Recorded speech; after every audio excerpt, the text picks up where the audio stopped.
ಆಜಿ ಮಸಾಲ. ಎಂತ ಅಡಿಗೆಯ ರುಚಿಯಾಗೋ ರಹಸ್ಯವು 20 ರೂಪಾಯಿ. ಕಾಫಿ ನಾಡಿನ ಮಲೆನಾಡಿಗರ ನಿದ್ದೆಗೆಡಿಸಿದಂತ ಆ ಒಂದು ಕರಡು ಅಧಿಸೂಚನೆ. ಇತ್ತೀಚೆಗಷ್ಟೇ ಪ್ರತಿ ಗ್ರಾಮಗಳಲ್ಲೂ ಸಭೆ ನಡೆಸಿದ ಮಲೆನಾಡಿಗರು ಸರ್ಕಾರದ ವಿರುದ್ಧ ಒಕ್ಕೊರಲ ಧ್ವನಿ ಎತ್ತಿದ್ರು. ಆದ್ರೀಗ ಮತ್ತೆ ಕೇಂದ್ರ ಪರಿಸರ, ಅರಣ್ಯ ಮತ್ತು ಹವಾಮಾನ ಬದಲಾವಣೆ ಸಚಿವಾಲಯ ಅದೇ ಕರಡು ಅಧಿಸೂಚನೆಯನ್ನ ಹೊರಡಿಸೋದಕ್ಕೆ ಮುಂದಾಗಿದೆ. ಈ ಅಧಿಸೂಚನೆ ಮಲೆನಾಡಿಗರನ್ನ ಮತ್ತೆ ಕೆರಳಿಸುವಂತೆ ಮಾಡಿದೆ. ಅಷ್ಟಕ್ಕೂ ಏನಿದು ಕರಡು ಅಧಿಸೂಚನೆ? ಆಕ್ರೋಶಕ್ಕೆ ಕಾರಣ ಏನು? ಬನ್ನಿ ನೋಡೋಣ.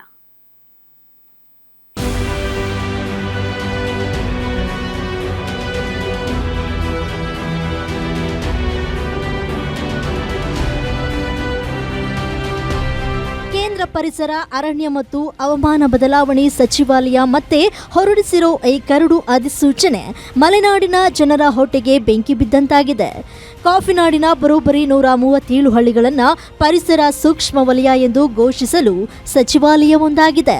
ಇದಕ್ಕೆ ಆಕ್ಷೇಪಣೆ ಸಲ್ಲಿಸಲು 60 ದಿನಗಳ ಕಾಲಾವಕಾಶ ನೀಡಲಾಗಿದೆಯಾದರೂ ಈ ನಿರ್ಧಾರ ಮಲೆನಾಡು ಭಾಗದ ಜನರಲ್ಲಿ ವ್ಯಾಪಕ ಆಕ್ರೋಶ ಹಾಗೂ ಆತಂಕಕ್ಕೆ ಕಾರಣವಾಗಿದೆ.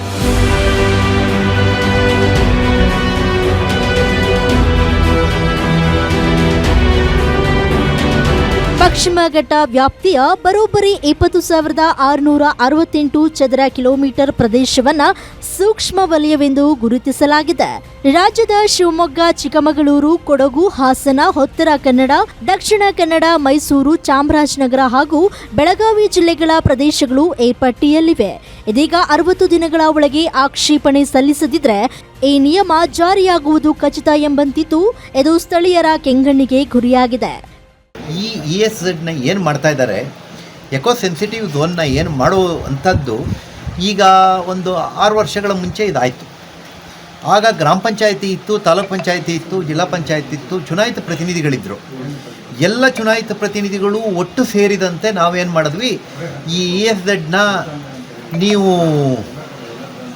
ಮೇಲಿಂದ ಸ್ಯಾಟಲೈಟಲ್ಲೋ ಇನ್ನೊಂದರಲ್ಲೋ ಫೋಟೋ ತೆಗಿಬೇಡಿ, ನೀವು ಫಿಸಿಕಲ್ಲಾಗಿ ಪ್ರತಿ ಸರ್ವೆ ನಂಬರ್ ವೈಸ್ ಕೃಷಿ ಭೂಮಿ ಯಾವುದು, natural landscape and cultural landscape ಅಂತ 2 ವರ್ಗ, ನೀವು ಇವೆರಡನ್ನು ಫಿಸಿಕಲಿ ಲ್ಯಾಂಡ್ ಮೇಲೆ ನಿಂತ್ಕೊಂಡು ಮಾಡಿ ಅಂತ ಹೇಳಿದ್ವಿ.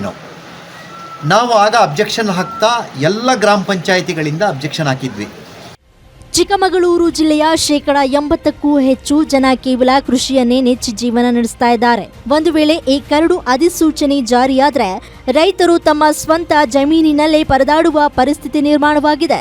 ತಮ್ಮದೇ ತೋಟಗಳಿಗೆ ಔಷಧ ಸಿಂಪಡಿಸಬೇಕೆಂದರೂ ಅರಣ್ಯಾಧಿಕಾರಿಗಳ ಅನುಮತಿ ಪಡೆಯಬೇಕಾದ ದುಸ್ಥಿತಿ ಬರಲಿದೆ. ಇದರಿಂದ ಕೃಷಿಕರು ಮತ್ತು ಕಾರ್ಮಿಕರ ಬದುಕು ಬೀದಿಗೆ ಬೀಳಲಿದೆ ಎಂದು ಸ್ಥಳೀಯರು ಕಣ್ಣೀರು ಹಾಕ್ತಿದ್ದಾರೆ. ಆದರೆ ಈಗ ಜನವಸತಿ ಇರುವಂಥ ಹಳ್ಳಿಗಳಲ್ಲಿ ಈ ರೀತಿಯ ಘೋಷಣೆಗಳು ಮಾಡಬಾರ್ದು ಅನ್ನೋದು ನಮ್ಮೆಲ್ಲರ ಹಕ್ಕೊತ್ತೆ ಆಗಿದೆ. ಇದು ಮುಂದಿನ ದಿನಗಳಲ್ಲಿ ಸಂಸದರು ಎಲ್ಲರೂ ಕೂಡ ಇದು ಕೇಂದ್ರ ಸರ್ಕಾರದ ಗಮನಕ್ಕೆ ತಂದು ಇದಕ್ಕೊಂದು ಪರಿಹಾರ ಸೂಚನೆ ಮಾಡದಿದ್ದರೆ ನಾವು ಸಂಸದರ ಮನೆ ಎದುರುಗಡೆ ಪ್ರತಿಭಟನೆ ಮಾಡಬೇಕಾಗುತ್ತೆ ಅಂತೇಳಿ ಈಗಾಗಲೇ ನಾವು ಮಲೆನಾಡು ಕರಾವಳಿ ಜನಪರ ಒಕ್ಕೂಟದಿಂದ ಹೇಳಿಕೆ ಕೊಟ್ಟಿದ್ದೀವಿ.